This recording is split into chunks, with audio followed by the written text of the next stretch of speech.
Hello friends, দেখতে পাচ্ছ আজকে বানাবো মাছ আলু দিয়ে। এখানে সব উপকরণ নিয়ে নিয়েছি। এখন মাছে হলুদ দিয়ে দিলাম,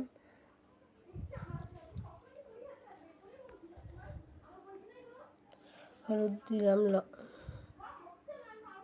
লবণ দিয়েছি, হলুদ দিয়ে দিলাম। তারপর ভালো করে মেখে নিব।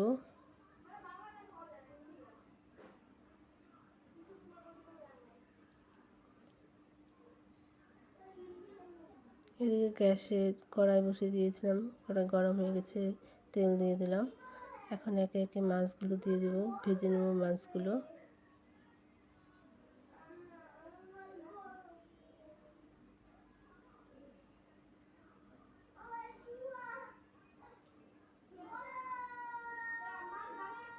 মাছ ভাজা হয়ে গেছে, নামিয়ে নিব।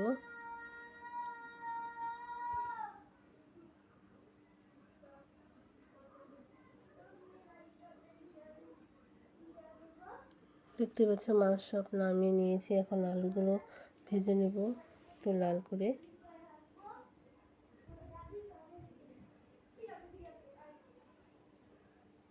আলুর মধ্যে দিয়ে দেব হলুদ, লবণ, সামান্য পরিমাণ লবণ দিয়ে দিলাম, একটু হলুদ দিয়ে দেব।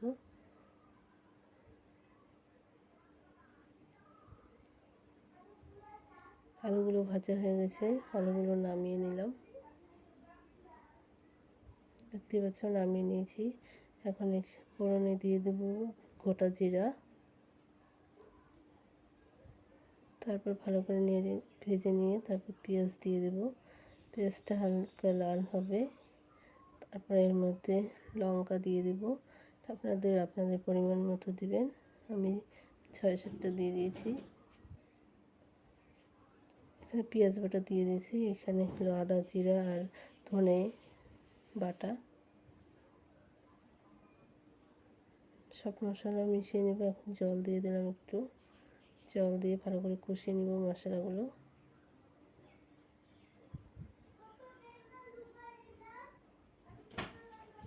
একটু ধনে গুঁড়োও দিয়ে দিলাম, গুঁড়াটা।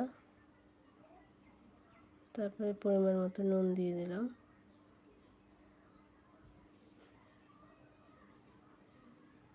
তারপর হলুদ দিয়ে দেব।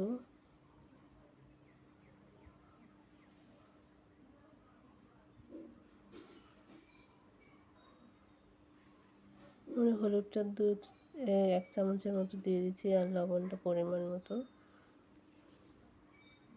তারপর এদিকে গরম জল বসিয়ে দিয়েছি। গরম জল দিলে মাছের ঝোলটা ভালো হবে খেতে। এদিকে আলু দিয়ে দিলাম, আলুটাকে ভালো করে কষিয়ে নিয়ে এখন জল দিয়ে দেব।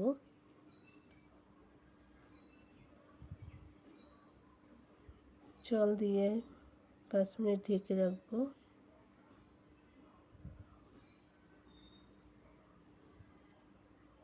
উঠিয়ে নিলাম। দেখতে পাচ্ছ ঝোলটা কি সুন্দর ফুটতে শুরু করে দিয়েছে। দেখবো আলুগুলো গলে গেছে কিনা। দেখতে পাচ্ছ গলে গেছে।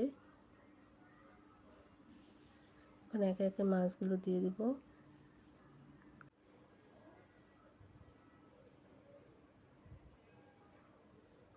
মাছগুলো দিয়ে আর একটু ভালো করে ফুটিয়ে নিব। দেখতে পাচ্ছ ঝোলটা অনেকটা গাঢ় হয়ে আসছে।